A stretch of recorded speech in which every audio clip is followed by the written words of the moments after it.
We are very pleased to have back on our set today Anne Jolles, who's a life coach and the author of a wonderful book about the Grace Trail.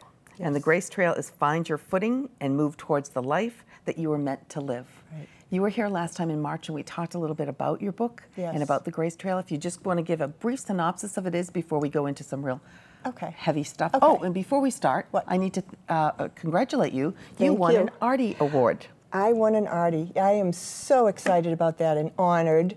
The Plymouth Project Arts surprised me and invited me to that dinner, and I really had no idea that I was going to get that. And what fun, what a great group. I mean, that's why I love Plymouth. Right. Because there's so many creative, wonderful people, and Plymouth has been nothing but gracious and wonderful to the Grace Trail. Right. And that's just one more way that they've supported it. That's wonderful. Yeah, it's wonderful. Tell us about the Grace Trail. Okay, the Grace Trail is an actual inspirational trail that runs out of Nelson Park on the rail trail down through the field and back. It's about a 1 mile trail, and the word GRACE is an acronym actually for gratitude, release, accept, challenge, and embrace. Okay. And so I take 5 beautiful stones, just like this one. I put them along the trail and hung up a map, and people found the trail and started walking it. And as you walk it, the point is to be in a beautiful, inspirational spot while you're asking some questions that bring you from the chaos of life towards hope and possibility. So it's a very personal. It's very personal, and people are walking it. I'd say thousands have walked it at this point. Yeah.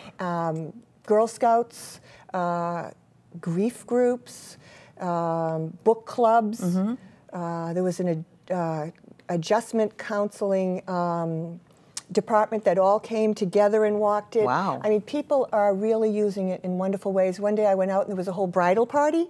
Really? And they decided to really get down and real and talk about what was going on in their life and again, move towards hope and possibility, because that's what Grace Trail does. That's right. And the funny thing is that Grace Trail started in the gratitude capital of the world. That's what I call Plymouth. That's where Thanksgiving started, and now we have the Grace Trail. Okay. So last time we talked about the G, or gratitude. Yes. And this time we're going to concentrate on the R, which is release. Yes. Now, can you define for me what is it to release? Okay. So all of us walk around with worries and concerns and challenges and issues. And issues, right. The buzzword. That's right. And I'm going to tell you, the quality of your life and my life depends on our ability to learn how and when to let go. That's what release is. Okay, letting go. Letting go. So we have this whole pile of challenges here, right? And it's like this big rock. If we just decided to carry this rock all day with us, we'd be exhausted. Yeah, it gets heavy. Right. So you can learn ways to release or to let go. And one of them is to take your worries or a worry and put it down and look elsewhere. Okay. Or walk away from it. Okay, but it never really goes away. I mean, it never really goes away. Your worry or whatever it is still there. Right, but your survival and your quality of life and your ability to find joy is going to count on you finding ways to put it down, put it to the side, and turn your attention elsewhere, even briefly. Because some people say to me, well, I'm a caretaker. How can I do that? Right. Well, you have to find short ways to do that. All of us have to find short ways to be able to put our worries aside and move forward in the direction of our choice. And then go back and get them if you have to. Right. Okay. Now, with all the things that are going on in the world today, and it's a very complicated world for everyone, and it's scary to a lot of people. We really don't have any control over what is happening in the world. Right. We only have control over how we're viewing it or how we let it affect us. Yes. So talk about how release can help with that, and what strategies parents can give to children. Okay, so if people remember nothing else from this segment, our time together today, then they should remember this. When you're confronted with a problem, as a parent, as anything, and you feel a little overwhelmed, a little confused, or the world feels very uncertain, like you're carrying a big boulder, 2 questions. First question is, you ask yourself immediately, what's in my control? Right. Okay? Second question is, what's out of my control? Yeah. Okay? And then the resilient person focuses on what's in their control immediately. Okay. That's the key And the essence of life is being able to focus your energies as much as possible on what's in your control. Okay. So you take the everyday newscasts, you take what's happening in your town, your city, your country, the world, and you say, what can I personally do to either affect it, make a decision about it, talk about it, not talk about it. So you're basically saying own what it is, and then decide how you're going to disperse that. It is what in it your is. life. That's exactly right. And you know, I hear a lot of people saying, and myself included, I want to know what's going on in the world, but I am not sitting down to an hour of news at night. I'm just not, because it's so negative. It's an amazing negative spiral that goes down. And so I get my news in very little short snippets. I want to know what's going on in the world, but I don't want to carry that big boulder around. Because again, the two questions, what's in my control? One of the things in my control is to eliminate or decrease as much as possible the things in my life that drain my energy. And the news is one of them. So that's in my control. I mean, I can't affect world news, but I can affect how much I get of it and how I get it. And how you react to it. Or don't react to it. Right, exactly. That's right. Okay. Does that make sense? Yeah, no, it really does. And on a more local level, in your own local life, you get up in the morning, you have breakfast, you get your kids off to school, your wife or husband or whatever is gone, and you get in your car and you go to work. Where does release play in that?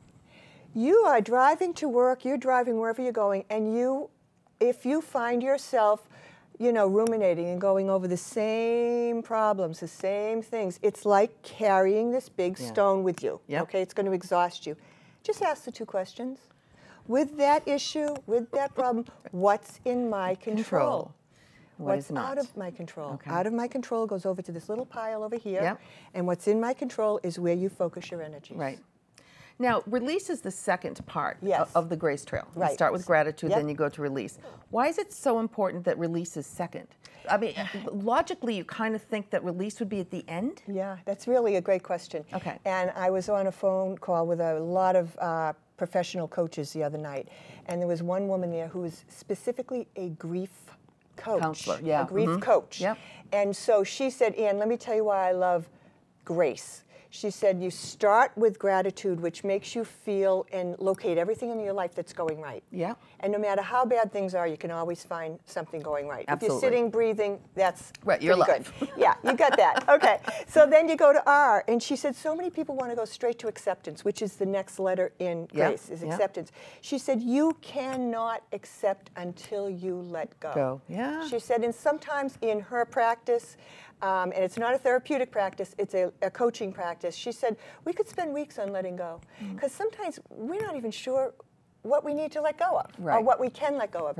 And so it's really spectacular that it's the second letter. Because we really need to lighten our load. Because picture putting the rock down. You keep referring to the rock, and it's something, it's wonderful because it's a mental image that you can, when you're asking the two questions, what's in my control, what is not in my control, the rock is in your control. Are you going to hold it, or are you going to put it down? Or you know what else you can do? Break it up into little pieces, put parts of it down. Now, in our last couple of minutes, you were going to tell me about a trip you took to the South. Oh, yeah. We had so much fun. My husband and I decided to take a vacation, which we have not done in a while. And he had the idea. He said, let's spread some stones, grace stones throughout the South. So we landed in Charleston, South Carolina, and we started with we left this little note that said, congratulations. You've been graced. And you've been touched by grace. And then we left a stone. This one happens to say, release. And I would pick a bench or a place that was someplace where people may slow down and notice something. I'd put it down there and just leave it. So someone will find it. Yeah, it's like serendipity. People would walk by and they'll find stop it, they'll read it. and What find is it. this? That's right. And it has the 5 words of grace. It has the questions. And on the back, it talks about the TEDx talk that I gave on cracking the grace code, and my Facebook page, and my book. So we were in Burlington, Vermont last week, and I put one on the bench next to us. I said, let's just see what happens. It was so funny. These two women just walk along, and they were like, what's that? And one woman picks it up. She's like, oh, my gosh. She goes, what are you grateful for? She says to her friend. And she went through the whole thing. Oh, that's wonderful. And then she said, I love this. Put it in her pocket and left. So it makes people talk. Exactly. It's a wonderful talking point, and it's a Exactly. great first question is, what are you grateful for? It makes you feel safe, doesn't it? And we're grateful that we have you. Oh, thank you. Because I'm you're so very, grateful. it's to be very here. nice to have an enlightening, positive spirit. Oh, thank you. You know, that we can keep coming back to you Yeah. and talk about the Grace Trail. So we'll have you again back, Great. and we'll talk about acceptance, Yes, which is the we A. will. Yep. With GR, we're going to work on A. That's Thank right. you so much, Thanks Anne. so much.